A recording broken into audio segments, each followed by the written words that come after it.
MCD चुनाव में हार पर आम आदमी पार्टी में मंथन। गोपाल राय को दिल्ली आम आदमी पार्टी का बनाया जा सकता है संयोजक। आज शाम पीएसी की बैठक में लग सकती है मुहर। हिमाचल के दौरे पर पीएम ने छेड़ा चुनावी राह। कहा हिमाचल में भी चल रही है यूपी की हवा। ईमानदारों के लिए है यह स्वर्णिम युग। नोटबंदी बेईमानों पर था कड़ा हमला। दिल्ली में यमुना किनारे गंदगी फैलाने के मामले में श्री रविशंकर का अवमानना का आरोप है। एनजीटी ने भेजा नोटिस। जुर्माने की रकम नहीं चुकाने का आरोप लगाया।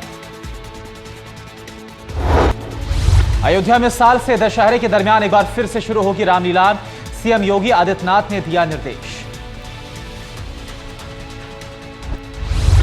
सुप्रीम कोर्ट ने सुब्रत रॉय को दी तिहाड़ जेल भेजने की चेतावनी। कोर्ट ने कहा अगर 19 जून तक सुप्रीम कोर्ट को दिए चेक का भुगतान नहीं हुआ तो आपको तिहाड़ जेल भेज दिया जाएगा। बॉलीवुड एक्टर और बीजेपी के पूर्व सांसद विनोद खन्ना का 70 साल की उम्र में निधन हो गया।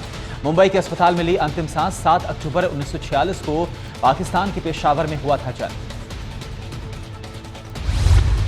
पीएम नरेंद्र मोदी ने बॉलीवुड एक्टर विनोद खन्ना के निधन पर शोक जाहिर किया। ट्वीट किया, मशहूर अभिनेता, समर्पित नेता, शानदार इंसान के तौर पर याद रहेंगे विनोद खन्ना।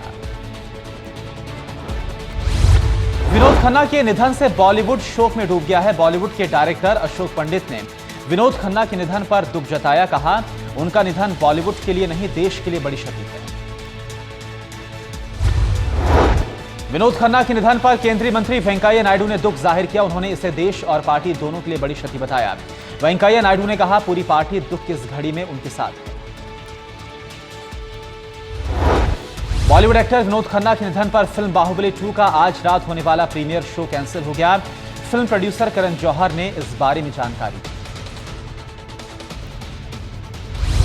कुपवाड़ा आतंकवादी हमले में 5 सैनिक गंभीर रूप से घायल हो गए। घायलों में एक कैप्टन भी शामिल है। कश्मीर को दहलाने की पाकिस्तान में बैठे आतंकवादियों के प्लान का खुलासा हुआ। सीमा पार घुसपैठ के इंतजार में बैठे हैं 150 आतंकवादी। आर्मी कैंप पर हमला, सुरक्षा बलों का ध्यान भटकाने की साजिश। जम्मू कश्मीर के पुलवामा में छात्रों का सुरक्षा बलों से झड़प हुई। सुरक्षा बलों ने छात्रों पर आंसू गैस के गोले दागे। जम्मू कश्मीर के अलगाववादी नेता आसिया अंतराबी गिरफ्तार किए गए। श्रीनगर में कल रात हुई गिरफ्तारी। चुनाव आयोग में घूस की पेशकश के आरोप में गिरफ्तार शशिकला के भतीजे दिनाकरण को दिल्ली पुलिस ले गई चेन्नई। सबूतों की तलाश की जाएगी। दिल्ली की एक कोर्ट पूछताछ के लिए क्राइम ब्रांच को दिया है 3 दिन की रिमांड पर। दिल्ली सरकार को राष्ट्रपति कर सकते हैं बर्खास्त। सुप्रीम कोर्ट के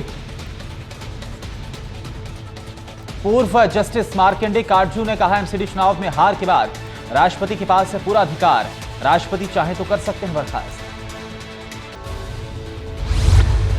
योगी सरकार ने बनाई योजना। यूपी में आतंक की राह पर जाने वालों की होगी घर वापसी।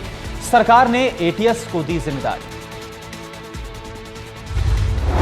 एमसीडी चुनाव के नतीजों पर बोले कांग्रेस के नेता कपिल सिब्बल, कोई भी चुनौती हो तो सबको साथ लेकर चलना पड़ता है। मेरे हिसाब से यहां थोड़ी चूक हो गई।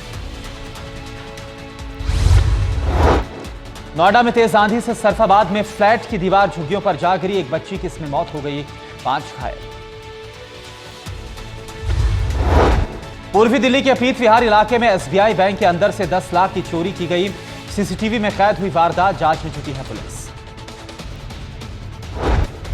अंबाला में ममता एक बार फिर से शर्मसार हुई। 7 दिन की बच्ची को मां ने लावारिस हालत में छावनी के रेलवे स्टेशन परिसर में छोड़ दिया। गोहाना की पुरानी अनाज मंडी के पास अज्ञात लोगों ने घर के बाहर खड़े दर्जन भर लोगों पर लाठी और डंडों से हमला किया। घटना में 3 महिला समेत 7 लोग घायल हुए। हरियाणा के अंबाला में सेंट्रल जेल के पुलिस कर्मियों के लिए बने रिहायशी क्वार्टरों पर विजिलेंस विभाग की रेड हुई है। 80% पुलिसकर्मी रह रहे थे। बिजली चोरी करते हुए यहां पर रह रहे थे। मैडम तुसाद संग्रहालय में लगेगी पूर्व भारतीय क्रिकेटर कपिल देव की मोम की मूर्ति लगाने का ऐलान किया गया। पाकिस्तान के सिंध में जीए सिंध मुत्तहदा महाज संगठन का प्रदर्शन। सीपीईसी के खिलाफ किया प्रदर्शन।